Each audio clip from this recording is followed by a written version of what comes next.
अस्सलाम वालेकुम, welcome to my YouTube channel. उम्मीद करता हूँ आप सब ठीक होंगे। आज का हमारे लेक्चर का जो टॉपिक है वो है परमिट टू वर्क। अगर आप सऊदी अरामको में as a work permit receiver काम करना चाहते हैं तो ये लेक्चर आपके लिए बहुत ज़्यादा इम्पोर्टेंट है। Saudi Aramco approved work permit receiver बनने के लिए सबसे पहले आपको थर्ड पार्टी सर्टिफाइड होना पड़ता है। उसका एक टेस्ट होता है एमसीक्यूज बेस। अगर वो आप क्वालिफाई कर जाएँ तो फिर आप थर्ड पार्टी सर्टिफाइड हो जाते हैं। उसके बाद अरामको का टेस्ट होता है एमसीक्यूज बेस्ड, फिर वो भी आपको क्वालिफाई करना होगा टेस्ट। अगर ये दोनों टेस्ट आप पास कर लेते हैं तो आप Aramco approved work permit receiver बन जाते हैं। चाहे आप कंपनी के वीज़े पे हों या आज़ाद वीज़े पे हों, आप as a work permit receiver handsome amount कमा सकते हैं। चलें अपना टॉपिक स्टार्ट करते हैं। Permit to work. Permit to work का मतलब क्या है? परमिट का मतलब होता है परमिशन लेना, इजाज़त लेना टू वर्क, काम करने के लिए। मीन्स के काम के लिए इजाज़तनामा जो होता है उसे हम कहते हैं permit to work. Permit to work definition क्या है हमारे पास? It is formal documented piece of paper. ये सिंपल एक पीस ऑफ पेपर है, एक डॉक्यूमेंट है, सिंपल एक पीस ऑफ पेपर है, फॉर्मल है। फॉर्मल का मतलब क्या होता है? Legal document. कोई भी लीगल डॉक्यूमेंट हो उसे हम कहते हैं फॉर्मल डॉक्यूमेंट। मीन्स के जिसकी कोई कानूनी हैसियत हो उसे हम क्या कहते हैं? Formal document. So it is formal documented piece of paper formulating safety procedure, जिसके ऊपर सेफ्टी प्रोसीजर लिखा होता है कि हमने सेफली किस तरह काम करना है, हमने सेफ्टी हदायत को फॉलो करते हुए किस तरह सेफली काम करना है। वो सारा प्रोसीजर परमिट के ऊपर लिखा होता है। It is part of safe system of work. जो हम अपना पूरा सिस्टम सेफ बनाते हैं उसका ये एक हिस्सा है। जितनी भी हम अपनी कंपनी में सेफ्टी प्रोवाइड करते हैं मीन्स के उसका एक हिस्सा परमिट टू वर्क भी है। Permit to work required for non routine activities. ये नहीं होता परमिट हर एक्टिविटी के लिए हम लेंगे, इसके लिए मखसूस क्राइटेरिया होता है। जो हम परमिट लेते हैं वो नॉन रूटीन एक्टिविटीज़ के लिए। मीन्स के जो एक्टिविटी रूटीन में ना हो रही हों, मीन्स के महीने में एक दफ़ा हो रही हों, 2 महीने के बाद हो रही हों या 15-20 दिन बाद हो रही हों, रूटीन में ना हो रही हों, उनके लिए हम परमिट लेते हैं। रिस्ट्रिक्टेड एरियाज़ के लिए। रिस्ट्रिक्टेड एरियाज़ कौन से होते हैं? मीन्स के कंपनी का जो एम्प्लॉयर है, कंपनी का जो मालिक है, उसने डिफ़ाइन कर दिया है कि इस एरिया में आपने जाना है तो आपने परमिट लेके जाना है, इजाज़तनामा लेके जाना है, उसके बगैर आप इंटर नहीं हो सकते। उन्हें हम कहते हैं रिस्ट्रिक्टेड एरिया। परमिट हम नॉन रूटीन एक्टिविटीज़ के लिए लेंगे, रिस्ट्रिक्टेड एरियाज़ के लिए लेंगे और फिर हाई रिस्क एक्टिविटीज़ के लिए। हाई रिस्क एक्टिविटीज़ कौन सी होती हैं? जिनमें रिस्क लेवल ज़्यादा होता है। फॉर एग्जांपल हमने वेल्डिंग करवानी है, साथ गैस के सिलेंडर वगैरह पड़े हुए हैं, ठीक है, तो ये कौन सी एक्टिविटी बन जाएगी? हाई रिस्क एक्टिविटी बन जाएगी।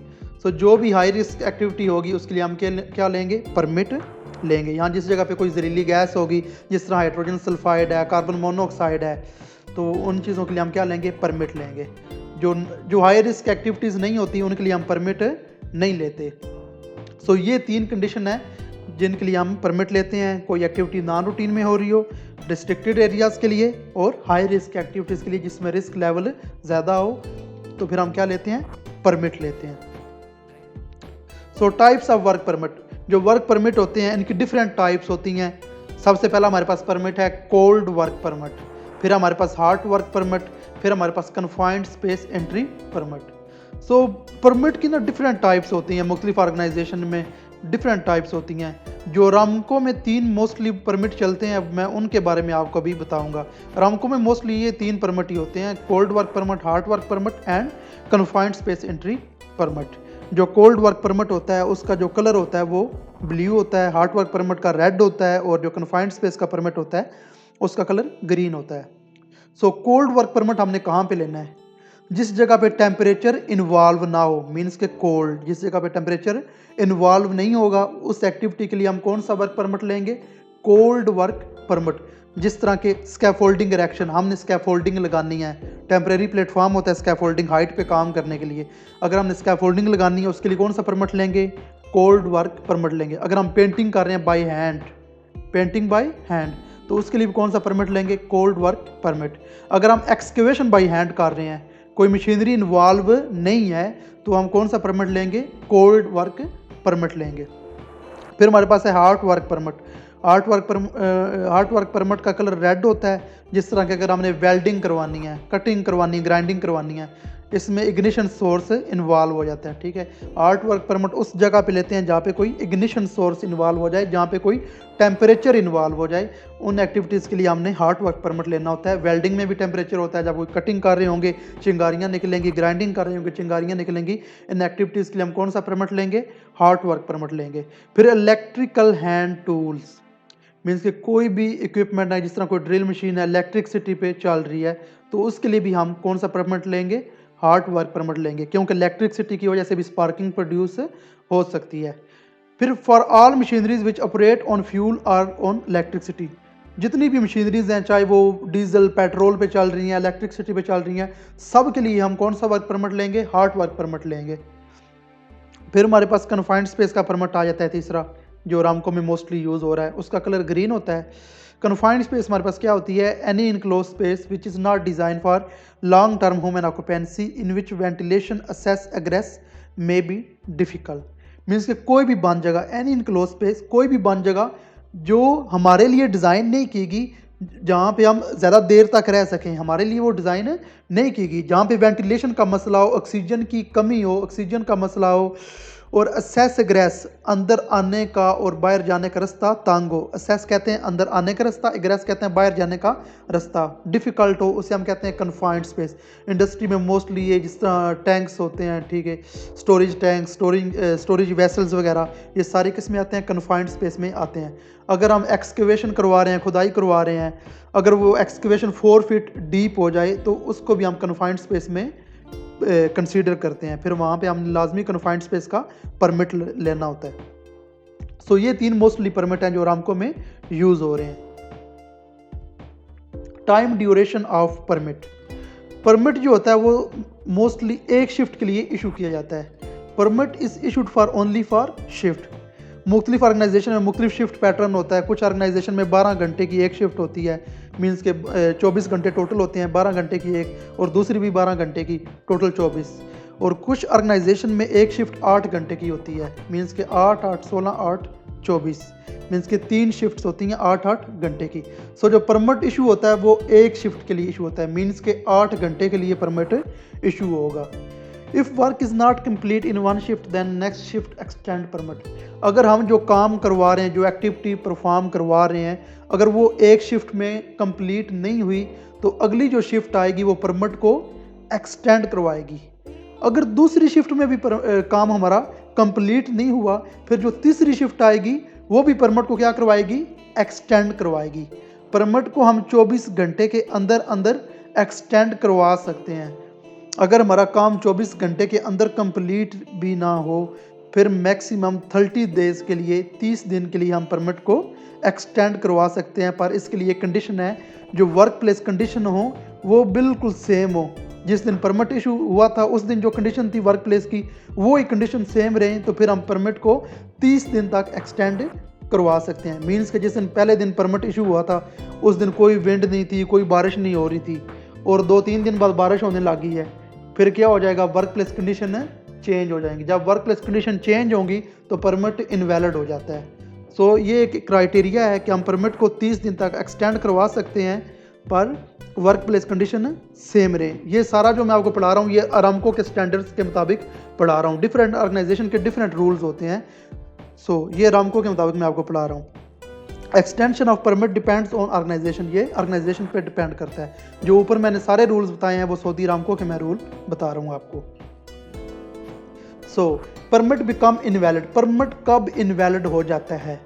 सबसे पहले नेचुरल डिजास्टर। नेचुरल डिजास्टर कहते हैं नागानी आफात, जिस तरह के बारिश हो आ जाए, सैलाब आ जाए, कोई आंधी आ जाए, ठीक है, उस वक्त परमिट क्या हो जाएगा? इनवैलिड। जब भी इंडस्ट्री में कोई एक्सीडेंट हो जाए, इंसिडेंट हो जाए, कोई नियर मिस हो जाए, तो फिर भी परमिट इनवैलिड हो जाता है। अगर मॉक ड्रिल हो जाए, मॉक ड्रिल का मतलब क्या है? मुख्तलिफ इंडस्ट्रीज़ में हफ्ते में एक दफ़ा मॉक ड्रिल होती है। मॉक ड्रिल का मतलब होता है कि झूठी एक ड्रिल होती है जिसमें सारे लोगों को इकट्ठा करके, फॉर एग्जांपल अगर फायर पे वो ड्रिल हो रही है तो एक जगह पे आग लगा के सबको बताया जाएगा कि आपने फायर को किस तरह एक्सटिंग्विश करना है, मीन्स के रियल टाइम को आपने किस तरह हैंडल करना है। वो सारी प्रैक्टिस करवाई जाती है मॉक ड्रिल में। जब भी मॉक ड्रिल होगी उस केस में भी परमिट इनवैलिड हो जाता है। फिर consecutive day do not work, अगर हमने परमिट लिया है उस पर पूरा दिन कोई हमने काम नहीं करवाया तो फिर भी वो इनवैलिड हो जाएगा। फिर वर्क प्लेस कंडीशन चेंज, जब वर्क प्लेस की कंडीशन चेंज होगी, जिस तरह मैंने आपको बताया था, बारिश हो जाए, आंधियाँ आ जाएँ, ठीक है, वर्क प्लेस कंडीशन चेंज हो जाएंगी तो फिर भी परमिट इनवैलिड हो जाएगा। फिर परमिट एक्स्ट्रा डॉक्यूमेंट, जो परमिट होता है वो सिंगल एक पीस ऑफ पेपर है, उसके साथ एक्स्ट्रा डॉक्यूमेंट और कौन कौन से हो सकते हैं जो उसके साथ अटैच किए जाते हैं। एक गैस टेस्टिंग सर्टिफिकेट होता है, जो गैस टेस्टिंग की जाती है, जो हैज़र्डस गैसेज होती हैं, जहरीली गैसेज होती हैं, उनको आइडेंटिफाई करने के लिए गैस टेस्टिंग की जाती है। गैस टेस्टिंग कौन करता है? ऑथराइज्ड गैस टेस्टर, जिसे AGT भी कहते हैं, ऑथराइज्ड गैस टेस्टर। उसके ज़रिए में जो मुख्तलिफ जहरीली गैसेज हैं, जिस तरह कि हाइड्रोजन सल्फाइड है, कार्बन मोनोक्साइड है, कार्बन डाइऑक्साइड है, मुख्तलिफ गैसेज होती हैं, ऑक्सीजन, इनकी कंसनट्रेशन का हमें वर्क प्लेस पे पता चलता है। फिर रिस्क असेसमेंट जो होती है वो वर्क प्लेस पे जो परफॉर्म की जाती है वो परमिट के साथ अटैच होती है। Job safety analysis JSA attach होता है।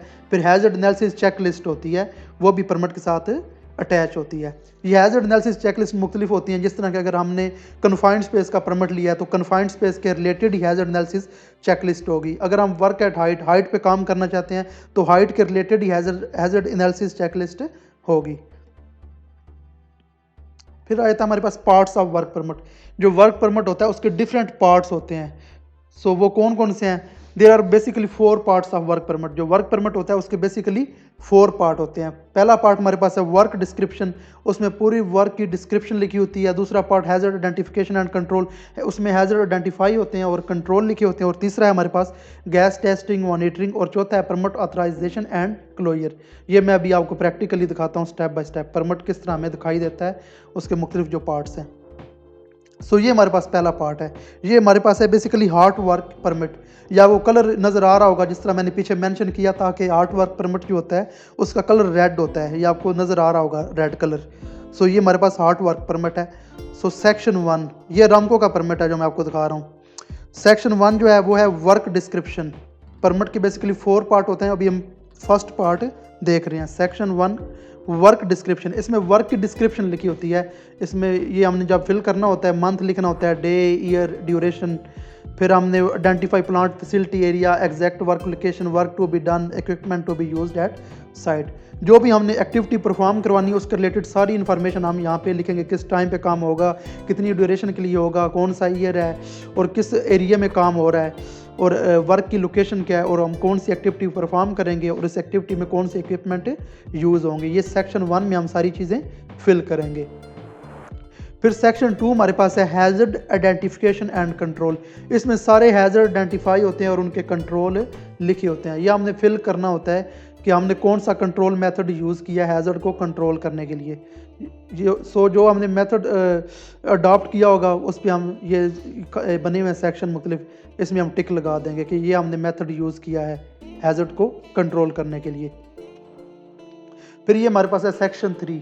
सेक्शन 3 हमारे पास क्या होता है? Gas testing monitoring. जो गैस टेस्टिंग करता है AGT ऑथराइज्ड गैस टेस्टर, उसका जो रिजल्ट होता है गैस टेस्टिंग का वो हम यहाँ पे फिल कर देते हैं। ये हमारे पास LEL है, लोअर एक्सप्लोजिव लिमिट या लोअर एक्सपोजर लिमिट। फिर उसकी वैल्यू होती हमने यहाँ पे लिखनी होती है, जिस तरह कि हाइड्रोजन सल्फाइड है, ऑक्सीजन है, कार्बन मोनोक्साइड है।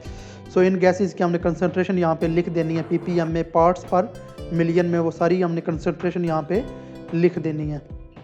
फिर यहाँ पे बैज नंबर आता है, जो भी रामको अप्रूव्ड वर्क परमिट रिसीवर होता है उसका बैज नंबर होता है, वो उसने लिखना होता है, और यहाँ पे सिग्नेचर होते हैं। और बेसिकली यहाँ पे जो बैज नंबर लिखा जाएगा, जो गैस टेस्टिंग परफॉर्म करेगा उसका बैज नंबर यहाँ पे लिखा जाएगा और उसके यहाँ पे सिग्नेचर होंगे। ये सेक्शन 3 में हम करते हैं। सेक्शन 4 हमारे पास है permit authorisation and closer.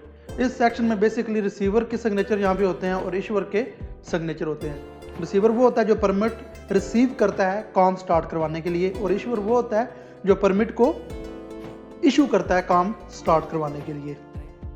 So receiver और जो इशूअर हैं उनकी रिस्पॉन्सिबिलिटी ये है कि वो जॉइंट साइट इंस्पेक्शन करें, वर्क प्लेस का मुआयना करें और देखें जो परमिट पे सारी चीज़ें मेंशन्ड हैं, जो भी हैज़र्ड्स आइडेंटिफाई हैं और उनके कंट्रोल लिखे हैं वो सारे वर्क प्लेस पे इम्प्लीमेंट किए गए हैं या नहीं किए गए। अगर वो सारे कंट्रोल इम्प्लीमेंट किए गए हैं तो फिर रिसीवर भी यहाँ पे सिग्नेचर कर देगा और इशूअर भी यहाँ पे सिग्नेचर कर देगा। फिर परमिट रिसीवर के हवाले कर दिया जाएगा ताकि वो काम को स्टार्ट करवा सके। फिर अगर वो काम एक शिफ्ट में कंप्लीट नहीं हुआ फिर हम परमिट को एक्सटेंड या रीन्यू करवा सकते हैं। फिर यहाँ पे हम डेट लिखेंगे, टाइम लिखेंगे, कितने टाइम के लिए हमने परमिट को एक्सटेंड करवाया है, और नीचे हम रीज़न लिख देंगे रीन्यू करवाने की रीज़न। फिर जब हमारा काम कंप्लीट हो जाएगा बिल्कुल, फिर परमिट क्या होता है, क्लोज हो जाता है। जब काम कंप्लीट हो जाए परमिट क्लोज हो जाता है। फिर हमने यहाँ पे डेट लिखनी होती है, टाइम लिखनी होती है, किस टाइम परमिट क्लोज हुआ था, और नीचे हमने रीज़न लिख देनी होती है कि हमारा काम कंप्लीट हो गया। So work permit receiver job responsibility, जो वर्क परमिट रिसीवर होता है रामको अप्रूव्ड, उसकी रिस्पॉन्सिबिलिटीज़ क्या हैं, उसकी जिम्मेदारियां क्या हैं रिगार्डिंग जो उसने जॉब अपनी करनी है। सो सबसे पहले जो उसकी रिस्पॉन्सिबिलिटी है joint site inspection with issuer. उसकी रिस्पॉन्सिबिलिटी ये है कि वो इशूअर के साथ मिल के इंस्पेक्शन करे कि जो भी चीज़ें परमिट पे मेंशन है वो प्रॉपरली इम्प्लीमेंट की गई हैं या नहीं की गई। अगर प्रॉपरली इम्प्लीमेंट की गई हैं तो फिर ही वो नीचे परमिट पे सिग्नेचर करेगा। फिर फिल हैज़र्ड एनालिसिस चेकलिस्ट, जो हैज़र्ड एनालिसिस चेकलिस्ट होती है उसको फिल करना, ये भी जिम्मेदारी WPR की है। फिर stop the work if it involve unsafe act, unsafe condition, work को क्या कर दे, स्टॉप करवा दे अगर उसमें कोई अनसेफ एक्ट हो रहा है, कोई अनसेफ काम हो रहा है, या कोई वर्क प्लेस पे अनसेफ कंडीशन है तो वर्क को उसी वक्त स्टॉप करवा दे। फिर receive permit for starting of work, permit को रिसीव करे काम शुरू करवाने के लिए, और परमिट को कैंसिल कर दे जब भी नेचुरल डिजास्टर आ जाए, एक्सीडेंट हो जाए, इंसिडेंट हो जाए, नियर मिस हो जाए, तो फिर परमिट को कैंसिल कर दे। सो ये हैं WPR की रिस्पॉन्सिबिलिटीज़। सो यहाँ पे हमारा WPR के रिलेटेड लेक्चर कंप्लीट हो गया है। So kindly guys subscribe my YouTube channel and press the bell icon, ताकि आने वाली हर वीडियो आप तक पहुँचती रहे। काइंडली मुझे सब्सक्राइब कीजिएगा, इससे मुझे एक मोटिवेशन मिलेगी। जब मुझे मोटिवेशन मिलेगी तो इंशाल्लाह मैं आपके लिए मज़ीद अच्छी वीडियो सेफ्टी फील्ड के रिलेटेड बनाता रहूँगा। शुक्रिया।